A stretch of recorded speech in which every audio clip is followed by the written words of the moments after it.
Welcome to All Nature Connected, a podcast created by the Forest Bathing Institute, where we explore all nature connected topics, including nature and health, nature inspired lifestyle, nature connection and forest bathing, nature preservation, and eco awareness. We hope that this podcast will inspire you to become more connected with nature and your own health and well being.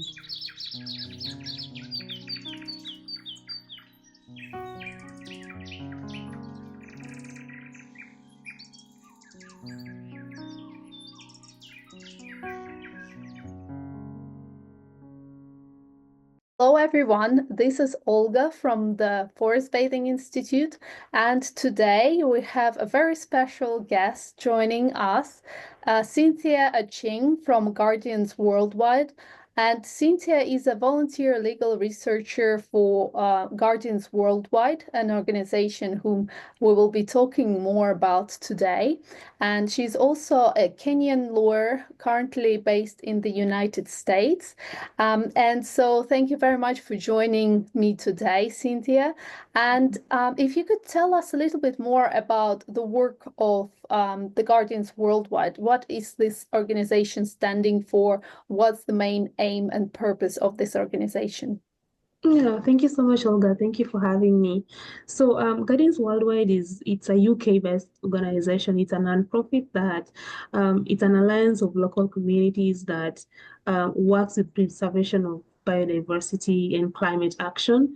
So it works with communities that are normally we call them the marginalized communities in countries such as Nigeria, Kenya, the Philippines, the little known communities that mostly engage in farming or tree planting, those communities that live deep in the forests. And so these are communities that normally we don't hear much about them, but these are the ones that guardians really work with because they are more interested in climate action, or that the ones that are more affected when when there are effects of climate change, such as flooding. So guardians was formed or was founded to work with these communities to preserve biodiversity. So, for example, in Brazil, we work with a community that lives in the Amazon, and this community is very central to the preservation of trees and to prevent the effects of climate change, such as flooding or forest fires. So, that is the work that Guardians does. In essence, it is climate action. If I would give it in one word, Guardians is engaged in climate action. Thank you very much, Cynthia. And there are so many points to look at from what you've said, because really what I see the Guardians is doing, it's like a whole package. Because normally what we see with organizations, it's either the community or the biodiversity, but it seems like you're working with everything, including, as you said, mitigation of some disasters, which is really really unique, I think, in what you are doing at the organization. Could you talk a little bit more about some of the current projects, maybe the ones that are going on? I've read so much about inspiring work you've done in Kenya, or if you're specializing in or have particular role in some other projects going on, just to give us a bit of an understanding of what's involved with the work that you are doing. Yes, I'll be glad to. So, one of the countries that Guardians has spread its wings to work with is Kenya, and I'll give a brief background. So, in Kenya, there's a community called the Ogiek, and the Ogiek is a little known community. They live in the Mau forest. That is their original ancestral land. They live in the Mau forest. So, this community is they are known as a forest community, if I would call them, because that is where they have lived all their lives. So they survive on the forest for their food and for their shelter. That is where they get their source of income. So, uh, but lately, or in the recent past, the government has penetrated in the forest and has introduced some activities such as,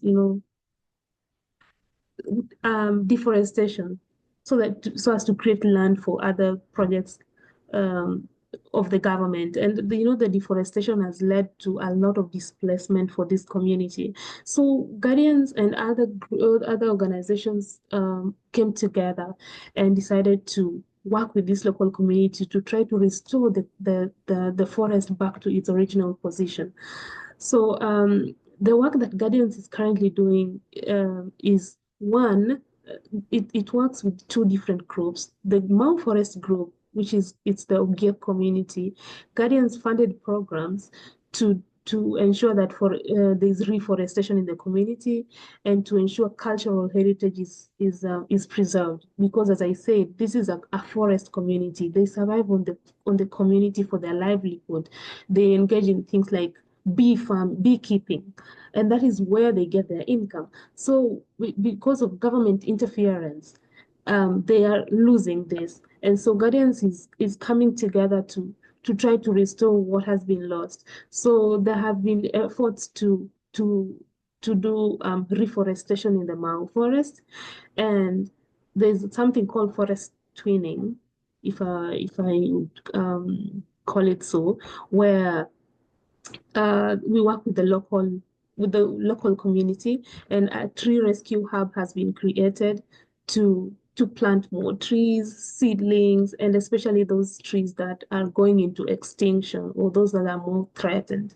So Guardians works with the local leaders. We have somebody on the ground who ensures that this work is carried to completion even in the absence of maybe the key guidance leaders. But then these people or this community has been educated on the importance of preserving their culture or in preserving the trees or in preserving the forest, if I would say, where they live. And so the forest twinning project has led to the creation of the tree rescue hub, where we preserve those trees that have been endangered by government effort through deforestation.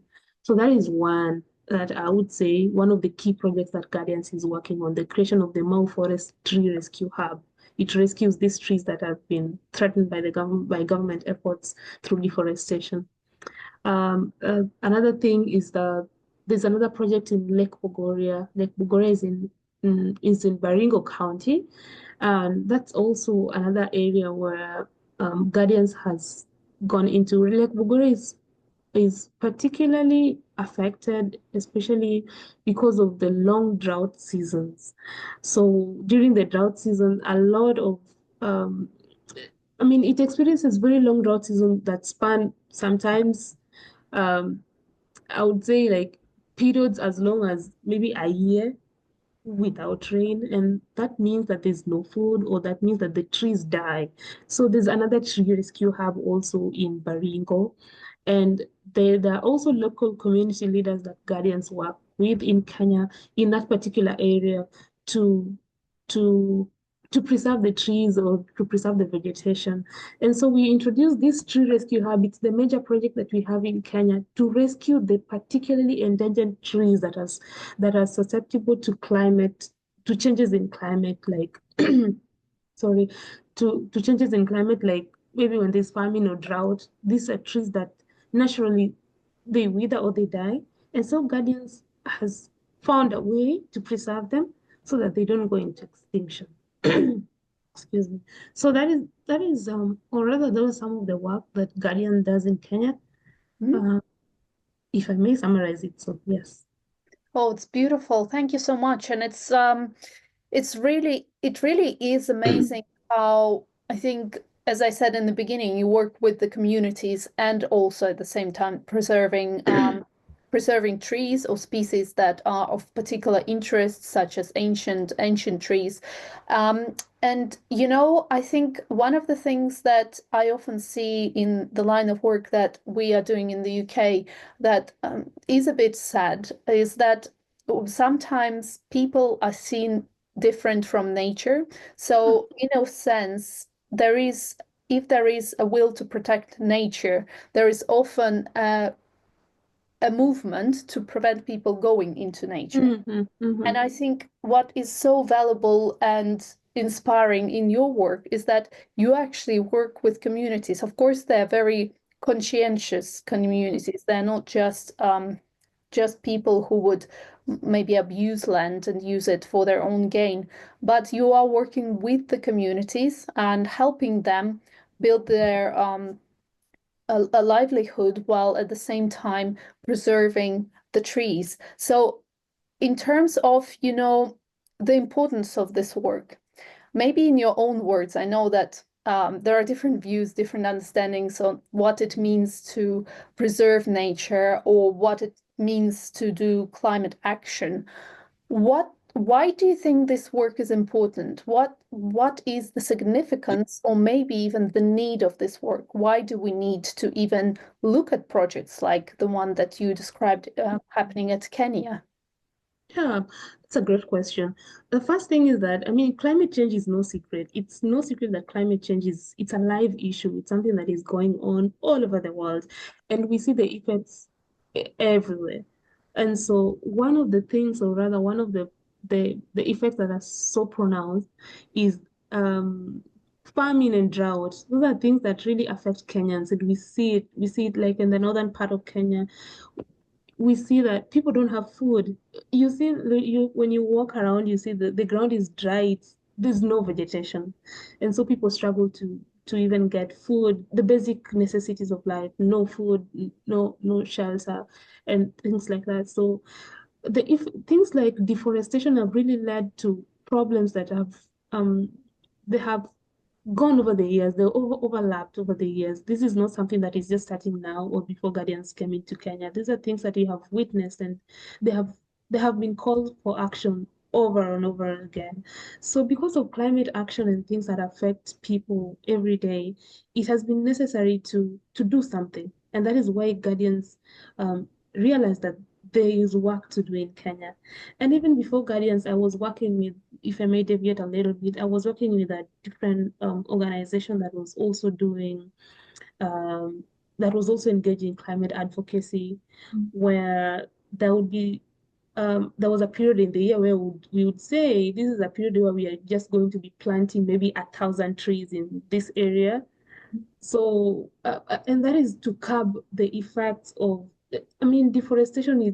It's terrible when you walk around and you don't see vegetation.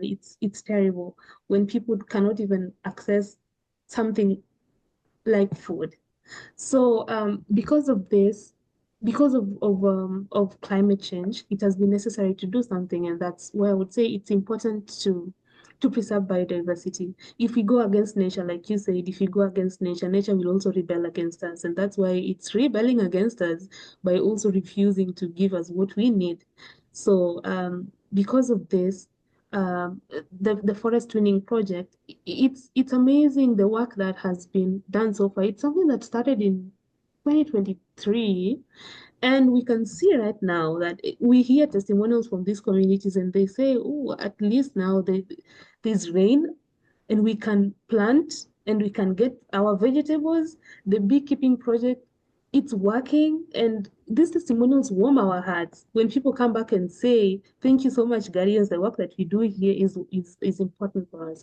And another thing that I would like to mention is that we also recruited some civic educators in the community, that they teach these people the importance of the work that we do. It's important for you to obey nature. It's important for you to preserve nature. So because of this work that is done in these communities and the willingness of the community, it's important to work with the community because only they understand what they go through. So because they understand what they go through, they know how important it is for them to be involved in this climate action. So uh, the importance of conserving biodiversity, as I've mentioned, it is to ensure that as we also serve nature, nature also serves us. So we benefit from each other. So that's just the basic way I would say it. Well, it's a beautiful way of putting it, and I think it is indeed um, a relationship that is reciprocal, and we give and we take. And I feel that it is indeed when the disharmony happens in maybe we take too much and we don't give Mhm. back, then lots of things happen. And I really, something that struck me that I really enjoyed that you said, about the importance of the people who live there, who know the land, who already have contact with the land through gathering food, through living there. It's their habitat. And it is very much at the core of the work that I see even done in the UK. I've seen Mm, that the communities that are most successful are often the ones who started at their home, at their doorstep, and they started to look at ways they can like grow vegetables together, or maybe how they can help their local garden or park. It starts with the very simple things, but that link and that care that people have for something that they can call their home. I think it's so important and such a big factor. And for you, if you don't mind sharing, Cynthia, why did you get drawn into this work in the first hand? Because I can see how much passion you have for climate action, and you said you used to work for another organization prior, also linked to climate action. So if you would like to share some of your inspirations as well, I think that would be really, really helpful. absolutely. So, one of the things that drew me to climate action, I would say, is it's based on where I come from. So, I come from a community. I come from a lake region, so we survive on fishing and farming. It's around Lake Victoria. So Lake Victoria is it's a well-known freshwater lake in Kenya. So I come around that area, and so we survive on activities such as fishing and farming to survive. And over time, this has been affected greatly because of pollution of the waters. So there has been growth of things like water hyacinth and fish has been reducing over the years. So farmers are suffering, fishermen are suffering, the livelihood has been affected greatly. And so because of this, um, the there was an organization in my community that I was pretty young then, but I would see the work they would do, and so I started wondering why are they, what's going on? Why is there change in the livelihood as the years go by? And so as I grew up, I learned that the effects of climate change or the effects of it's the work, rather I would say. Nature has been rebelling against what we do because we've been feeding nature the wrong thing. Um, so because of that, I joined a local community organization that was working to preserve the the Lake Victoria back to its purity. So we would do like cleaning activities. It was mostly working with we were working in UNSDG4. So I mean UN Sustainable Development Goals #4.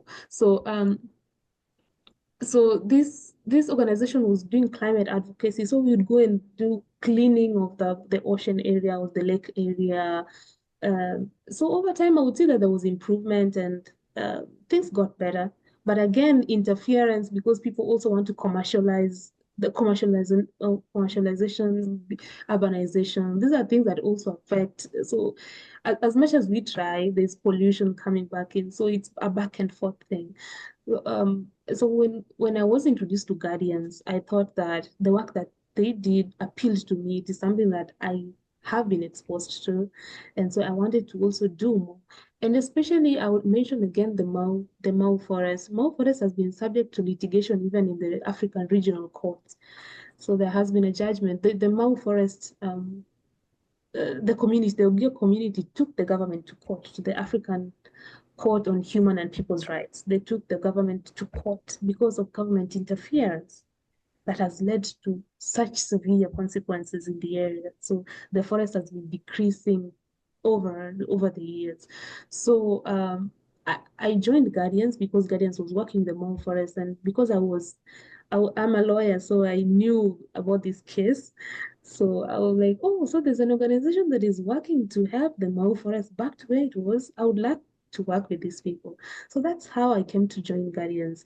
And we have gone deep into the area to see what we can do, and we have done things that I've mentioned beforehand. So what inspires me is that we want nature to go back to what it has been, what it should be. So that work it's so crucial to us because I don't know what's going to happen in the coming years if human activity continue. continue to interfere with nature. If what are our children going to inherit? Maybe more forests with their desert, who knows? So that is what we are trying to prevent. It is just to make sure that nature is where it's supposed to be, because we are the greatest beneficiaries of nature. It's not even nature itself. So that is what really inspires me.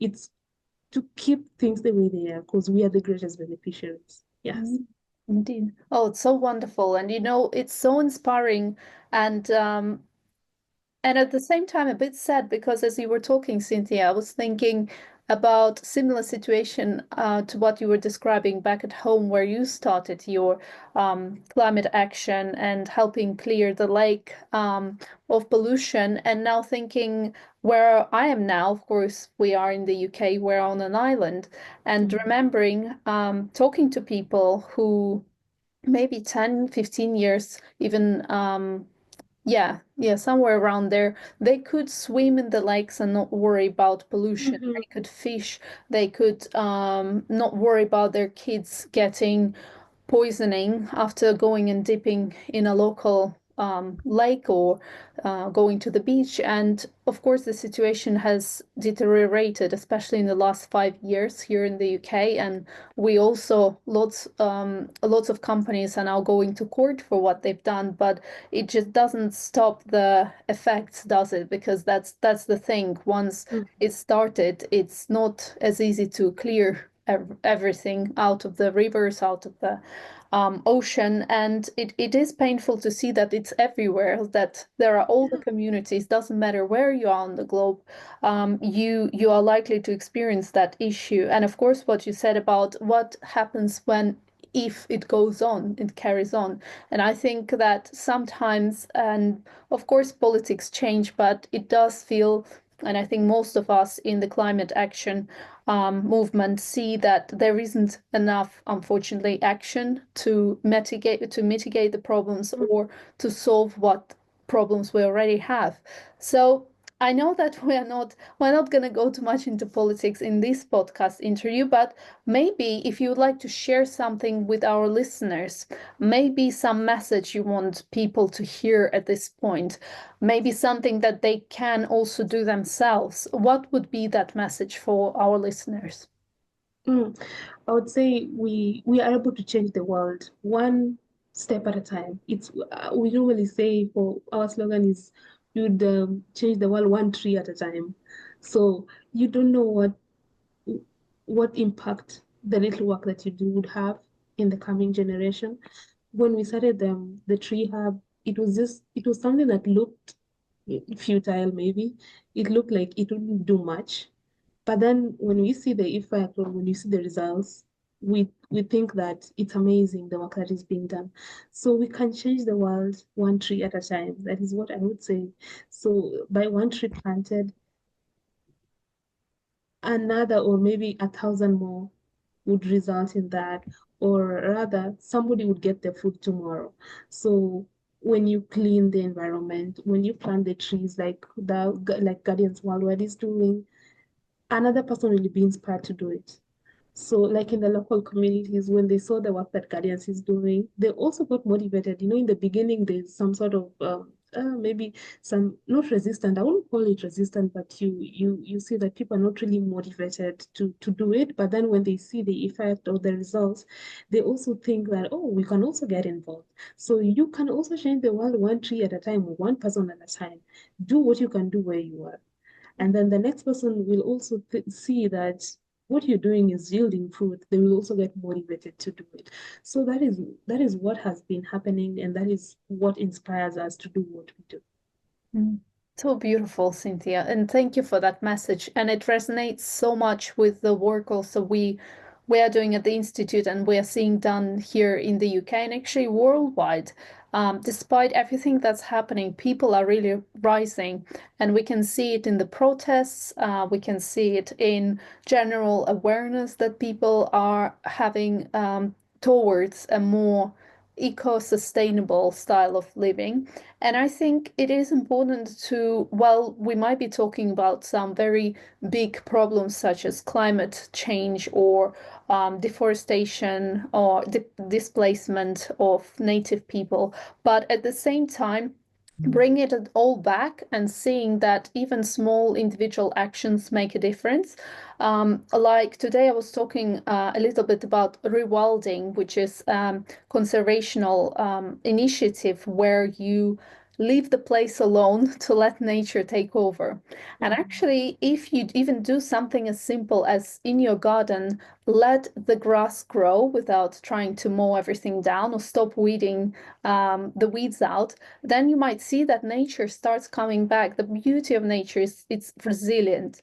And Mhm. if we give it time and space, it will try to go back into homeostasis. And it is strong. And that's why it's still here despite our Mhm. efforts to kill it off.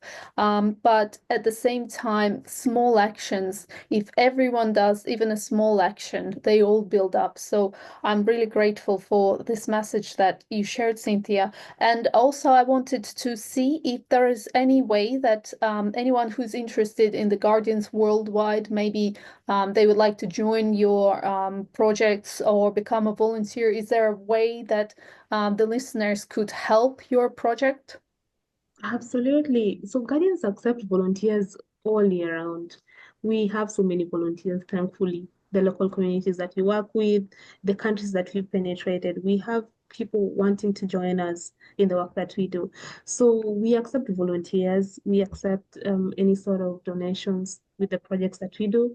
And so our website has all the details of how one can be a volunteer or how one can join. So maybe we'll give the link to the listeners if they want to just look through the website and see the work that we do.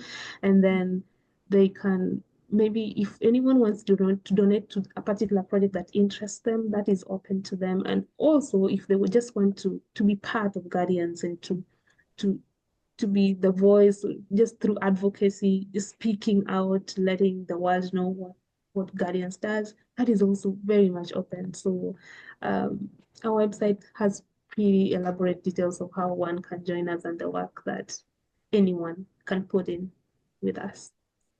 Thank you.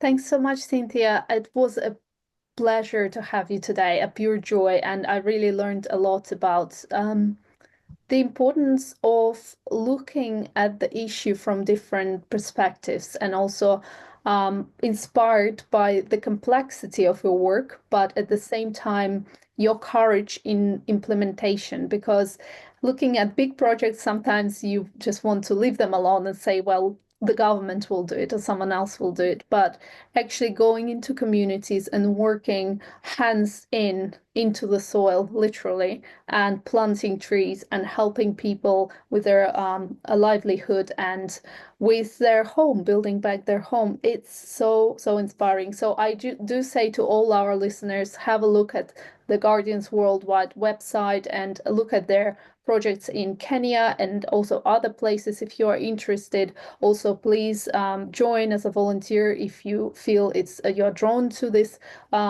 initiative and also donate. So thank you very much, Cynthia. And we'll finish today. Thank you. Bye, everyone.